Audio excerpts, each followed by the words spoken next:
once I'm aware of my potential and possibility, that I form a partnership with the Most High, then the challenges, and I no longer frame them as a problem. That means the frame around the challenges moves from a problem to framing them as an outcome.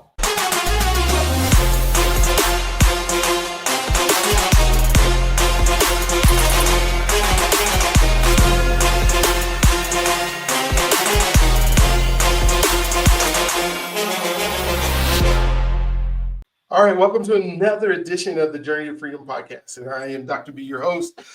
Just another day of talking to folks that are doing the things that they need to do to become the person that they are, and working in their purpose and doing the things that they are most excited about in life, and the things that they get to get done. And so whether we're here in Denver, Colorado, where I'm at, or we're in Nashville, Tennessee, where Robert lives, we just can't wait to hear his story, what he's done, what he's doing, and most importantly, where he's going.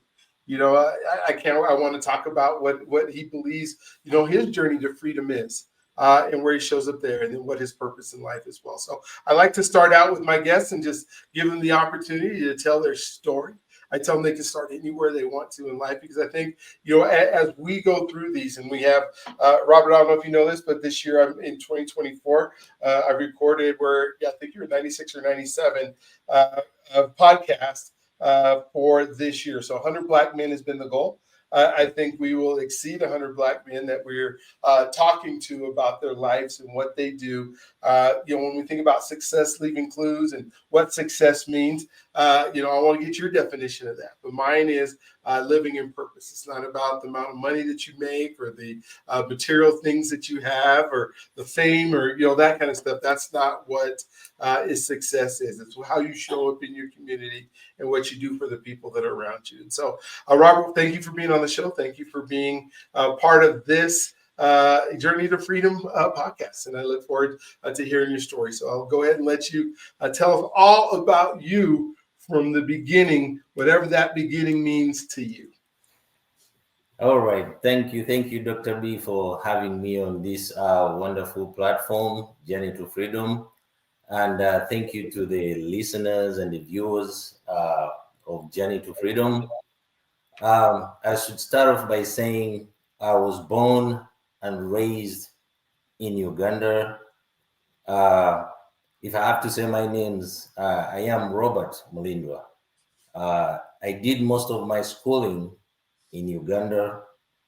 However, before I get into the schooling, right from an early age, our country descended into a guerrilla war that lasted 5 years. And my father happened to be one of the guerrilla fighters that were involved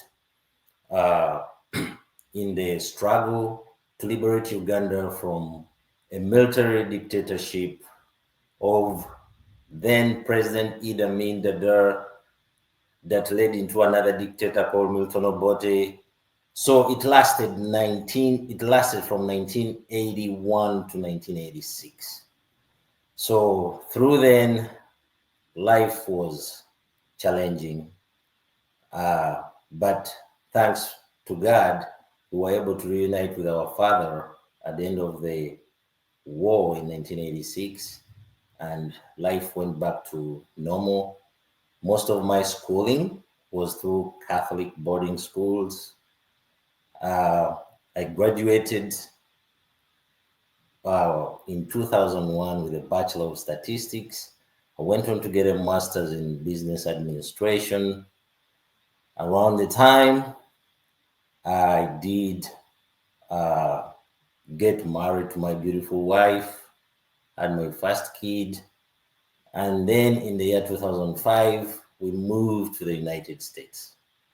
And the whole reason of moving to the United States was this sense of getting a stable environment where I believe I can grow, I can thrive, and tap and harness the inner potential that is within me.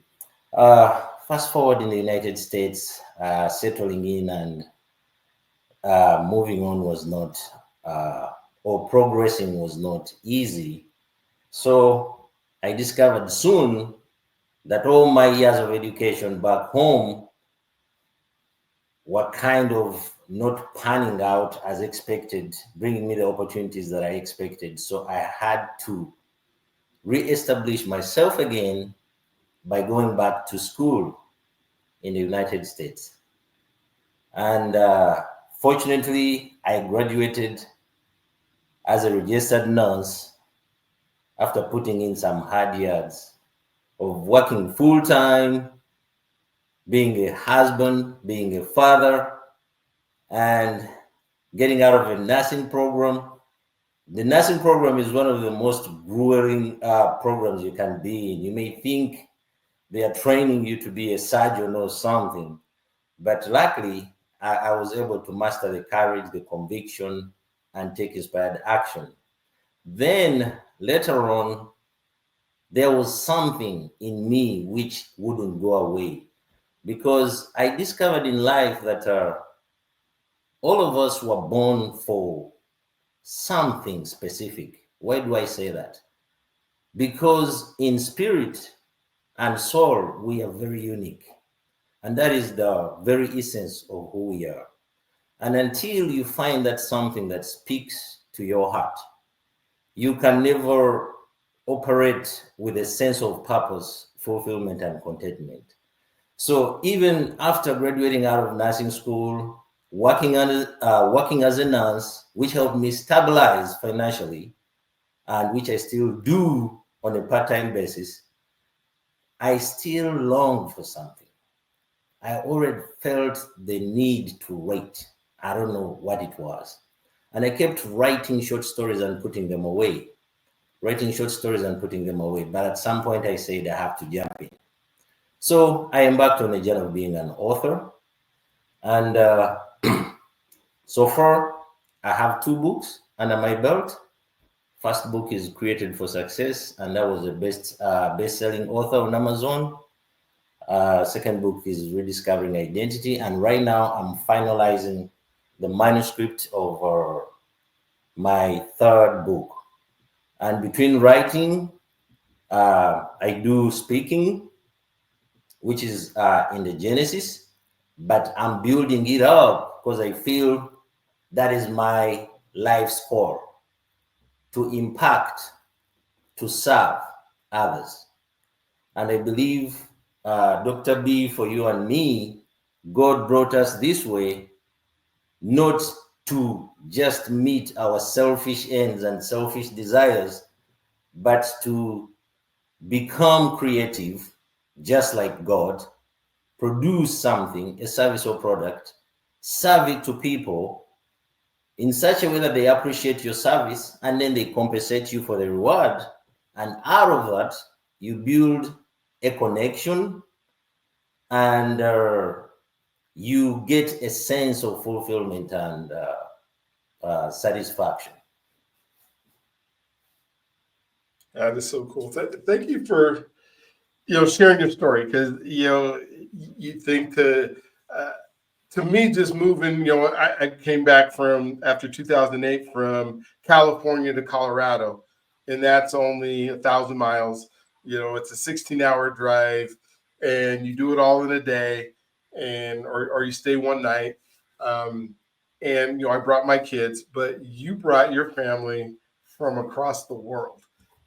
And then you got to figure out, not only are you bringing them across the world, you coming into another culture that is far different. And then to add on to that, you go into one of our southern states, which I bet you've been able to see the difference between our south, our north, our east, our west.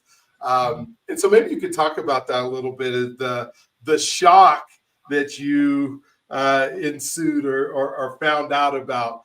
And I don't know, you might have just jumped into Ugandan community that was in Tennessee, and you didn't have to deal with anybody but folks from your own country, but somehow I doubt it. So why don't you talk to us a little bit about about what that was like? The history is well known to to all, but everybody has to experience it at their own individual level. Mm-hmm. So I don't want to play victim, but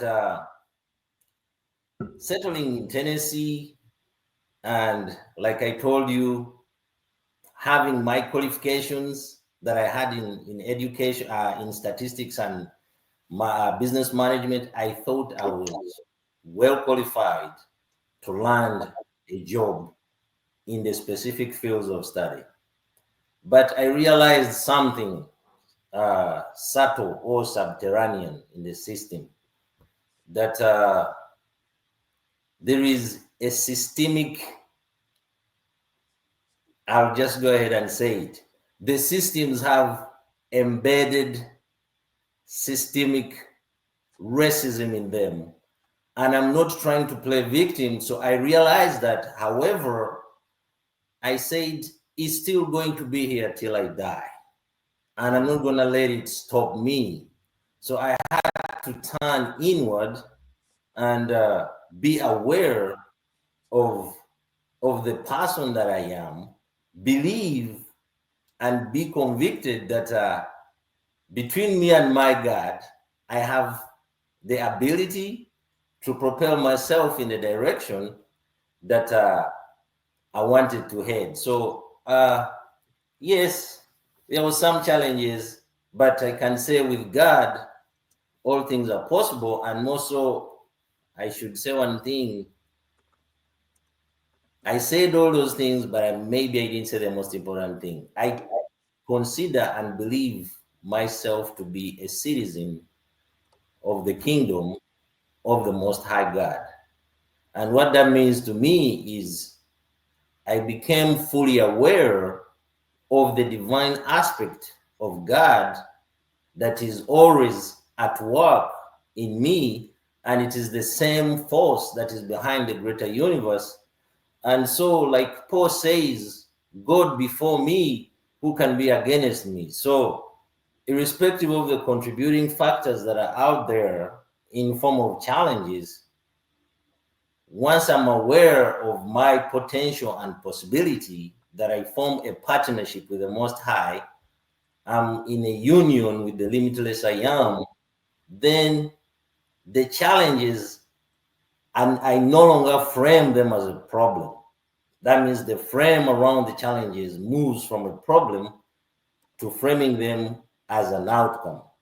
For instance, if I don't have money, I'm not going to see that as a problem.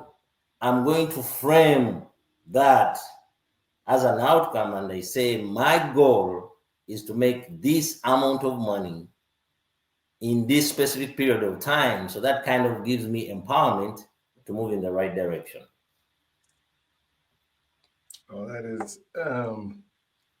is so. I mean, when I think of following what God has for you, which is so vitally important, and then working in His purpose. Let me jump myself back on here. Working in His purpose and doing what He's asking you to do. It doesn't matter where you drop in the country, right? Where you show up, you're able to do stuff. One of the themes that we have, in the journey to freedom is identity, and who we are and how we show up in different situations determines maybe where we can go or what we go. And what's so neat about having you on today is you've written a book about identity, and maybe you can kind of share some of the key thoughts, not only of the book, but how as Black men in the United States of America can we increase the belief in who we are as our identity? Because sometimes we identify with, somebody that we see on TV or somebody that we would like to be like or emulate. And maybe that's not us. So please share with us your book and what you believe we can do to better our own identities. Yeah, that's a very great question, Dr. B. Before I touch on the question, I believe I should talk a little bit about what I feel holds Black men in the United States. what makes it difficult for Black men to realize the life that they want to live. And that's me inclusive, that is you inclusive. I believe there is systemic barriers. So it's a combination of societal barriers, systemic, at the same time individual. In the system, you can talk over the education and the schools. For instance, in predominantly Black neighborhoods, you can see the underfunding of these schools. Mm-hmm. So when kids are starting off in such schools, they really are starting off at a disadvantage. The other thing is economic inequalities or barriers, as in the hiring process. I've been part of it when I came to the US, tried to look for jobs, well knowing that I'm qualified for them. But I knew down deep some of these jobs I was not getting them because of exactly who I was. I'm not trying to play victim, but you become aware of it. And even when you're hired, I'll tell you a true story. The first time I got out of nursing school and looked for my first job, I was hired by a hospital, I won't give a name, in the state of Tennessee, and worked for a full year, and later came to find out that I was underpaid compared to all the other nurses that they were hiring. And I kind of was having a casual conversation with a friend, and they had just been hired, and they told me how much they were making, and I'm like, no way. So I went to the human resource and I said, what is the reason of having started me at this rate when I meet all the qualifications? So she kind of started fidgeting and fumbling around, but I wouldn't take any answers. I decided to go to the CEO and address the matter. Mm-hmm. So they ended up resolving it, and I had to get back pay for an entire year. So there's these inequalities or barriers in the hiring process. And then the other systemic challenges, you can talk of mass incarceration, which is well known. If you look at the 14% or 13% population of African Americans in the United States compared to how many are languishing in jail, it's really a challenge. It's a disruption. It disrupts lives. It sets up challenges for, once people say even leave jail, to be reintegrated in society, finding housing, finding employment. Then there is societal challenges. There is negative stereotypes that Black people have to overcome. I'm talking about these things because most of the time, that's how Black men end up identifying themselves. That's how Black women end up identifying themselves, by these negative stereotypes. They're aggressive, they are lazy. There's all those things that are out there. And the other challenge is limited visibility. For a young Black person growing up, the role models are not in plenty in all the various sectors. So that limited visibility kind of limits one's imagination to dream bigger and dream better. Then spiritually, you can talk of a lack of connection to see one's deep identity and purpose. Let's be honest, a number of people don't realize that there's a difference between spirituality and religious and the religious dimension. To me, they are distinct, because you can be religious and not be spiritual. Mm-hmm. And I'm going to touch on that more when I start to talk about the identity question that you posed. Okay. So moving forward, presenting that background of the systemic, societal, and individual challenges for Black men, I must say they are contributing factors. They exist and they are real, but they are not determining factors. What do I mean by that? Whether you were born and raised in, say, a predominantly Black neighborhood, the limitations it presents are contributing factors. They are not determining factors. Determining factor is when you become aware that who you are at your deepest core is the most fundamental truth that will present the foundation on which you can build your life and propel yourself to realize the desires that you want or need in life. And the awareness of self, I believe, or the lack of awareness of self is the greatest tragedy right now, facing humanity as a whole. And when you bring it to the Black men and Black women, it's even has a domino effect because of all those other contributing factors. Most people think that the greatest tragedy is death, but I believe going through life and don't know who you are based on whose you are is the greatest tragedy. So it's important for one to understand that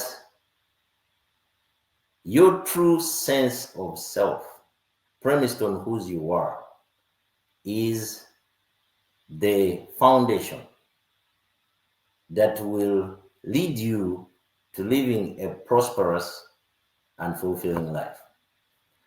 And if you want to find answers to this, there's two branches you can go to, I believe. It's the branch of science or the branch of theology. But let me start with science.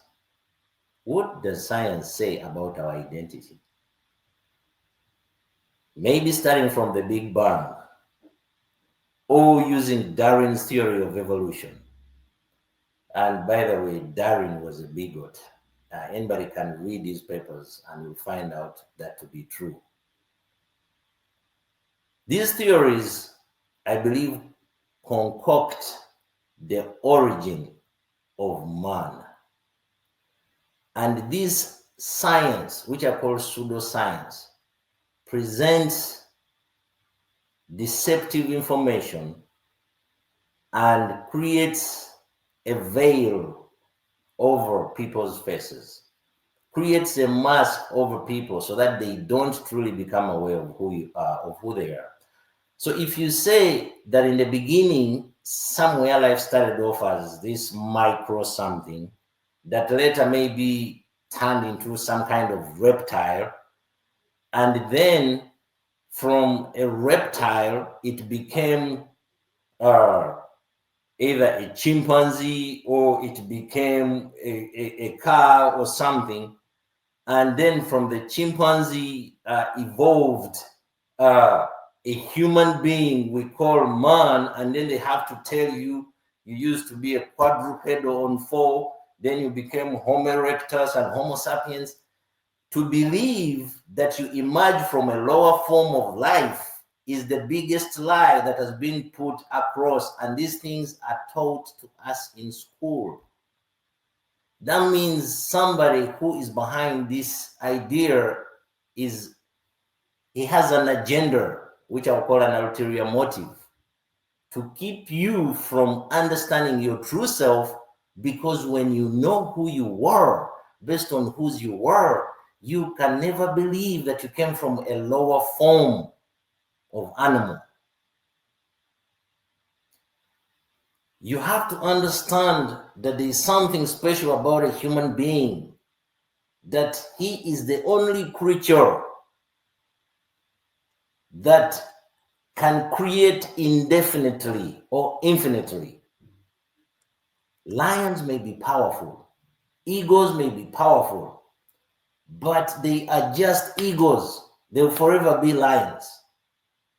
So you and I, we have to understand that science does not provide us the truth of who we are. I believe the truth of who you are, of who we are, is in theology. And when you go to scripture, you're going to realize right from the gate, Genesis 1, God tells us, or I will say Moses, because it's attributed to Moses, the writer of Genesis. In the beginning, God created the heavens and the earth.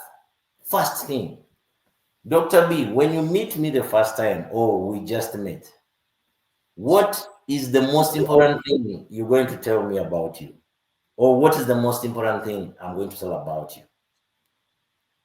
It's a rhetorical question, because the first time we meet, I'll tell you what I know I am in my true essence, and So if right from the gates, God who is holy, God who is all powerful, all knowing, all present, merciful, gracious, he is not telling us all those things. He is showing us in the beginning created heavens and earth.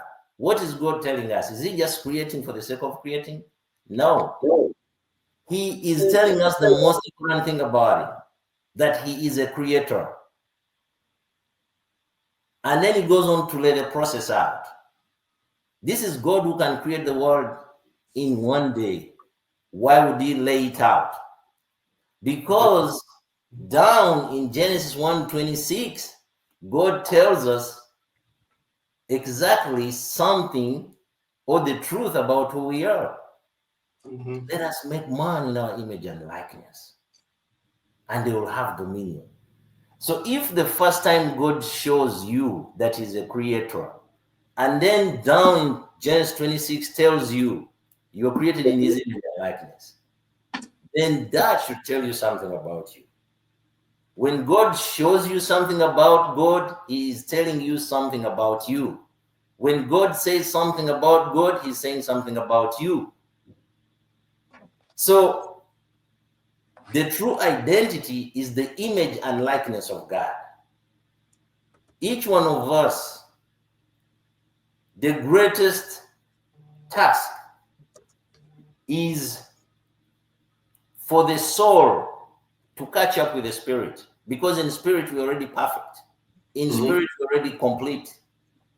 Spiritual intelligence, we already complete. We have the aspect and the aspect of divinity in us. So first thing is to understand that we are a three-part human being. What do I mean by that? They say God formed man from the dust of the earth and breathed into his nostrils, and he became a living soul. So right away, formed from the dust of the earth is the flesh we are. But when God breathed his spirit into our nostrils, we became a living soul, living mind. Meaning there is the flesh, there is the mind, which is basically the soul, and then there is the spirit.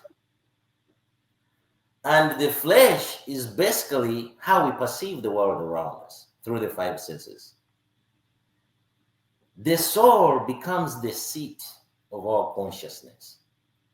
In the soul is where we have the mind, the will, the emotion center, the subconscious, and the conscious.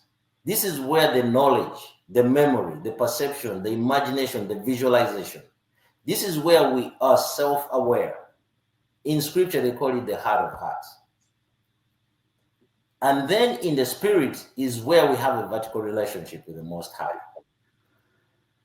Now, when you know yourself as a three-part human being, you're going to understand something special about you. That We exist in 3 realms at any moment on any given day. We are living on heaven right now in the spiritual realm. In the psychological and mental realm, we are here. In the physical realm, we are present. So man is able to transport things from the spiritual, that is from heaven, and manifest them in the physical.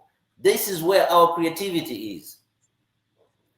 If I wake up, like I told you, and I have this thought of writing a book, and I keep procrastinating and putting it off, where is the thought coming from? The higher thoughts are spiritual in nature. And at some point, as I deal with life, I have to catch up to my higher thought. I have to be convicted that I have what it takes. I have the capacity to do what it is that I'm thinking. So that means I have to actively engage and tap into my conscious faculties, tap into my memory, my perception, my visualization, my imagination. And when these are in agreement with what I feel, then I get a sense of empowerment. And out of that empowerment, I spring into inspired action. And I'm able to move in directions that will bring about and fulfill my higher thoughts. So as humans, our identity is so unique that we are the only transporters of things from the unseen to the seen. What is seen is just an expression of the unseen. In religious lingo, you can say heaven gives meaning to earth, and earth is an expression of heaven. Heaven is the spiritual realm. It is God's domain. Man is the superintendent over the physical domain. So we are an extension of the invisible God who is at work in us. And our calling is to reflect the divine image and likeness of God that is in us. By doing what? By being creators, just like our Father in heaven is. When you believe this, there is no force that is out there that can stop you from pursuing your dreams and making them a reality. Yes, there is resistance, there is circumstances, but the most important thing is to think from the inside out, not from the outside in. And that is one of the biggest problems, is that school has trained us to think from the outside in. We have been given a program that has turned us into people who react to circumstances. I'll use money. When I don't have money in the bank, I believe I'm broke or I'm poor. Mm-hmm. Because I'm looking at the bank account and I don't see money. And then maybe I get a thought of doing something, but I don't see the money. How am I going to do it? So I kind of get perplexed, and I don't have to act because I don't see the money. Instead, I have to be working from the inside out. What is this situation? What is my goal? And I have to come up with a plan using my conscious actively. By the way, Dr. B, there is something to note. Whether you consciously or unconsciously engage your higher faculties or not, the divine flow that is going through you will always manifest things in the physical. And this is what happens to most people when they unconsciously don't engage. What do I mean? They are not deliberate and intentional in how they approach and go through life. They are not strategic in their thinking. They are not strategic in their relationships. They are not strategic in their positioning. They are not strategic in their timing. If you ain't doing these things deliberately, you don't expect miracles to happen like bread falling out of heaven. It does not work like that. So what happens is, what you don't desire is going to manifest. And what is that? Every time we are faced with a situation, there is two facts or group of facts that we have to go over. There is negative facts and positive facts. If I'm trying to buy a home, I am presented with two scenarios. I may look at the things why it's not possible for me to buy this home, or I may focus on why it is possible for me to buy this home. Where my focus, attention, and energy goes is going to create a belief. And belief is the essence that manifests in positive or negative ways.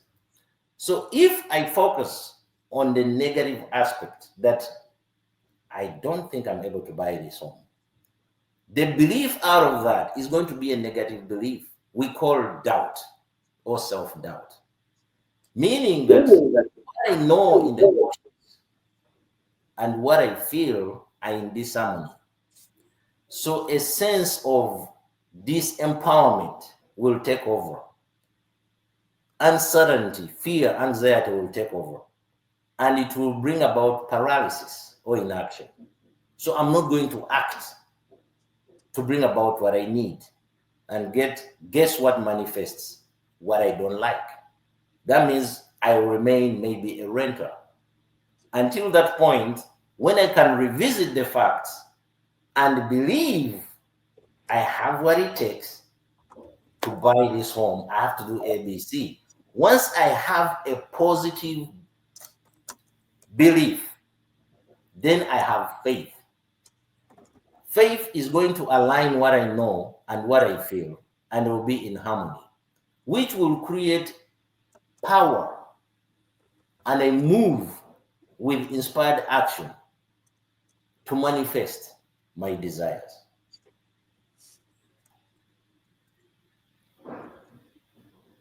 Wow. I love it. Tell me that you do a little bit of Myron Golden's Bible studies. Do you know who that is? Yeah, I know Dr. Myron. Because I can hear a lot of him and you, which is awesome, because it means that we're on the same plane, that we're doing some of the same things and in the same ways. And I love how you're able to articulate, exactly what our identity should be and who our identity should be in, so that we can go out and do the thing that God put us on this earth to do, right? Because ultimately it comes down to being in purpose. And if we're able to be in purpose, and maybe you can talk about that a little bit, as far as as Black men, and trying to figure out, we're feeling stuck and we're feeling like we're not enough, or we're feeling like the systemic things that have happened to us that are part of our lives that we have to live with are going to stop us from doing it. But when we're living in purpose and we're doing what God put us to do, none of that really, it doesn't matter. I mean, it's part of what we have to deal with. It's part of how we have to navigate it, but we're able to overcome that.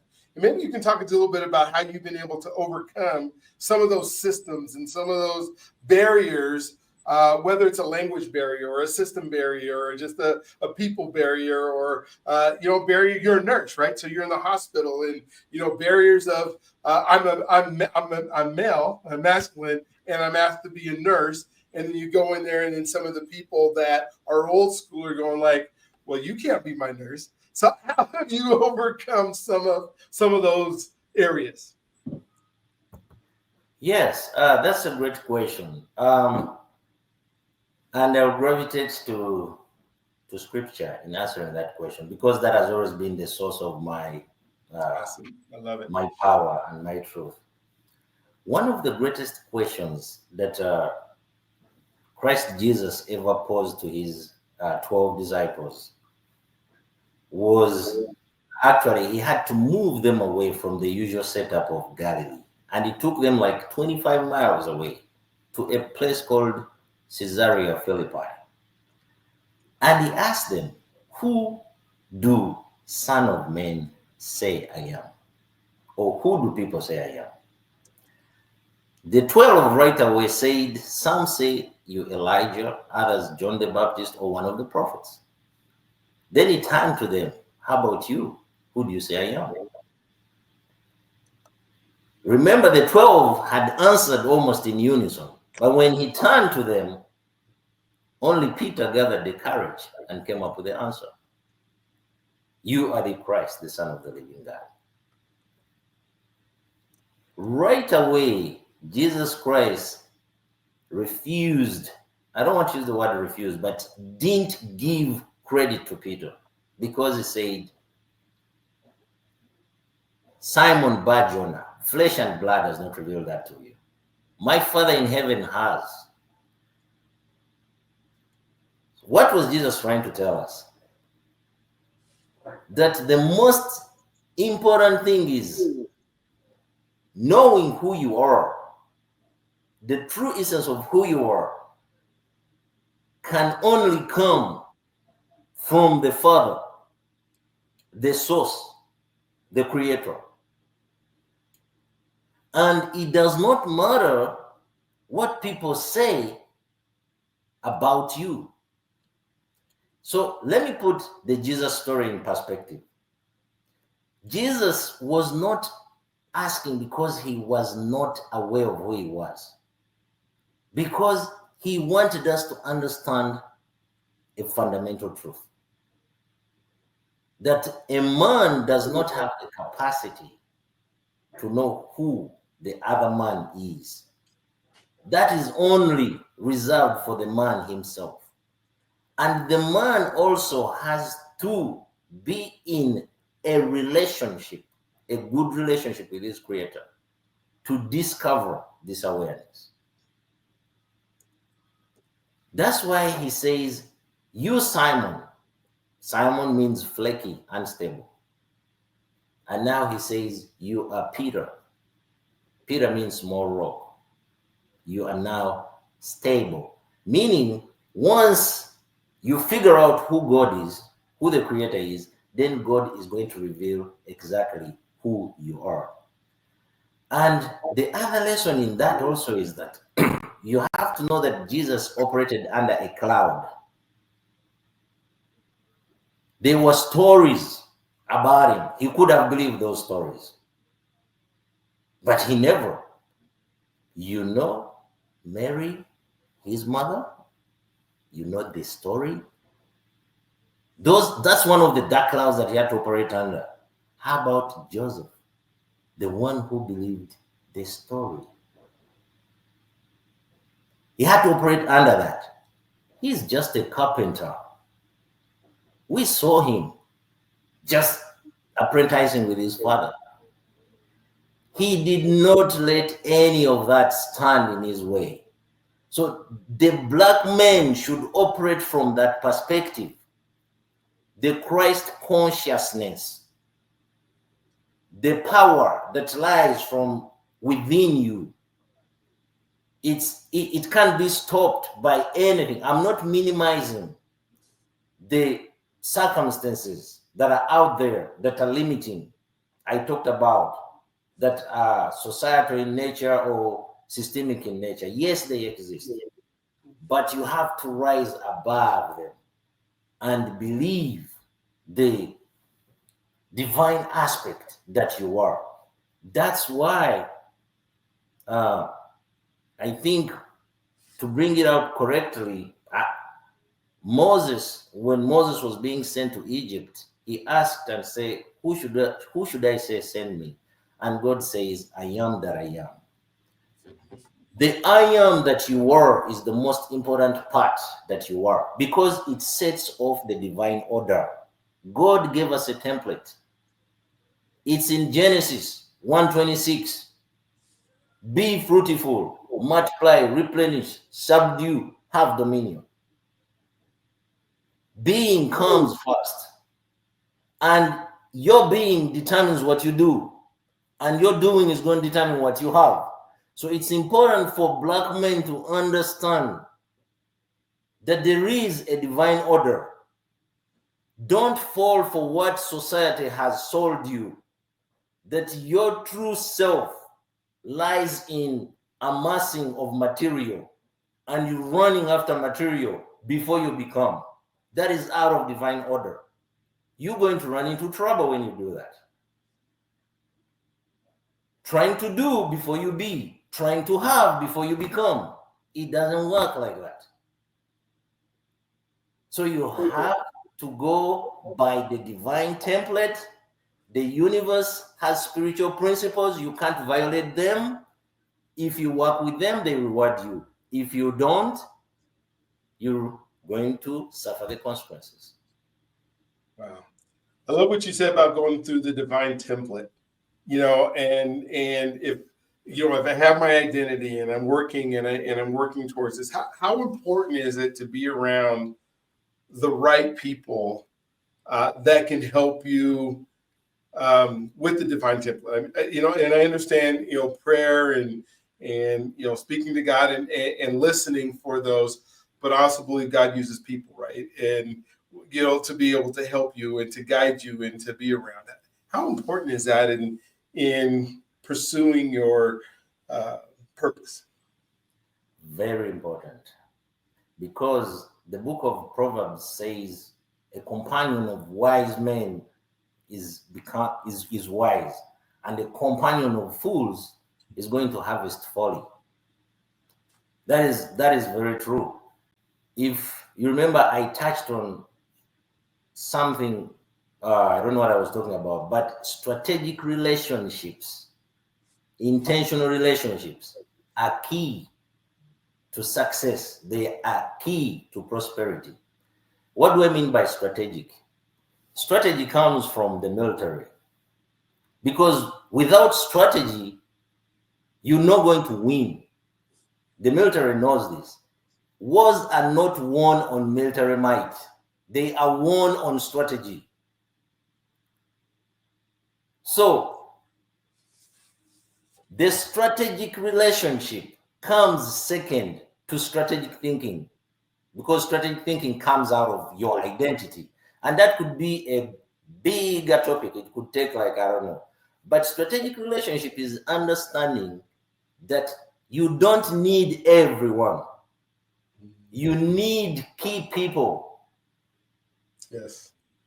To propel you to your desires. The problem is, for most Black men, is hanging around the wrong people. Yes. My homies. You have desires and dreams. You have to reach a point and understand that the best thing you can do for your homies is to separate. I'm not saying it in a bad way. I'm just saying you will be of more benefit to them when you realize and become your prosperous self. At that point, you're more helpful to them than being part of them, and none of you is key to your destinies. I'll use the story of Gideon to drive this point home. Okay. Gideon, I think it is in Judges 6. The Bible is not a religious book. The Bible is a life manual. It has lessons so deep, you have to unwrap them. It has metaphors, it has parables. Sometimes it has the plain truth. But if you take time to study scripture, it will reveal the truth as you go in every aspect of life. Gideon happened to be in a time when his country was under constant attack and oppression from a neighbor, the Midianites. And normally they would target their harvest season. They would come, raid, take their crops, take their children, their women, and all that stuff. So one day, Gideon is threshing wheat in hiding, and the angel appears to him and said, "Mighty man of valor." Gideon was startled by that address, "Mighty man of valor." What was his response? "I am the weakest in my family. I come from the weakest tribe. And as we speak, I also come from the weaker nation. Hey, you're calling me mighty warrior?" So the angel goes on and says, "You are chosen. You're going to liberate the country. You're going to liberate your country from the oppressor." But the first thing is the angel had to work with his awareness, his mind, his mental setup. So Gideon had to swing into action after being convinced and after believing that he's the man for the job. He gathers 10,000 men, I believe. And out of the 10,000, God instructed him to take them by the waters where they had to drink. And from that drinking process, he would filter out those that were fit and those that were unfit. This is where strategic relationships comes in from the Gideon story. Out of the 10,000 or the thousands that he took by the water to drink, those who bowed their heads to the water and drank direct with their heads were unfit. He was left with 300 men. Strategic relationships are important. Some people will have to stay behind. They are not fit for the goal that you are trying to get to. And there is a Gideon in all of us. That is for sure. That is for sure. Hey, so we have about 5 minutes left, and I know I got notes and notes and notes of all the stuff you said, and thank you so much for being part of it. What haven't we talked about? Because I think we're going to have to come back and expand upon this even greater, because we didn't get to a lot of things that we wanted. But what did we not talk about that you want to just make sure that all of our listeners, like how they get a hold of you or any of those things that you'd love for them to know? Yes. Again, thank you for this opportunity, and thank you for the viewers and listeners of Journey to Freedom. It was a pleasure and a blessing to be here today. I can be reached on my website, which is www.robertmolindwa. Molindwa is MULINDWA.com. And once you get to the website and subscribe, you'll get the first 3 chapters of my best-selling book for free. And if you feel that that's something that is interesting, then you can go ahead and finish the entire process. And once you subscribe, you'll be getting updates from me and my team on the blogs that are to come, on the books. I'm working on putting up online lessons for each of my books. That means come up with a workbook, all those things to keep the people that subscribe engaged and help impact and improve those that I'm able to impact. Because I believe our greatest calling is to please God and serve people. Amen. Thank you. That's also my prayer every day. The Lord, give me the wisdom to do the things you put me on this earth to do in order to please you and serve others. And that comes from Solomon, which is so amazing. And thank you for being just part of this. You know, when we think of success leaving clues, you are an example of that. And when we can take your leadership and walk through, again, I'd love to have you come back on. You have the opportunity to go on and get 3 chapters of a book that can change your life. And so I would encourage you to do that. And so go ahead and hit the subscribe, hit the notifications, make some comments. I would just love to, and share this with others. If you think this has been helpful for you today or any of the other episodes that we have, please share those with others, because the more that we can do stuff together, the more that we can do stuff together, right? And so don't forget, you are God's greatest gift. He loves you if you allow him to, and I hope that you allow him to do that. And so you guys have a wonderful, awesome, just incredible day today, and we'll look forward to talking to you on the next one.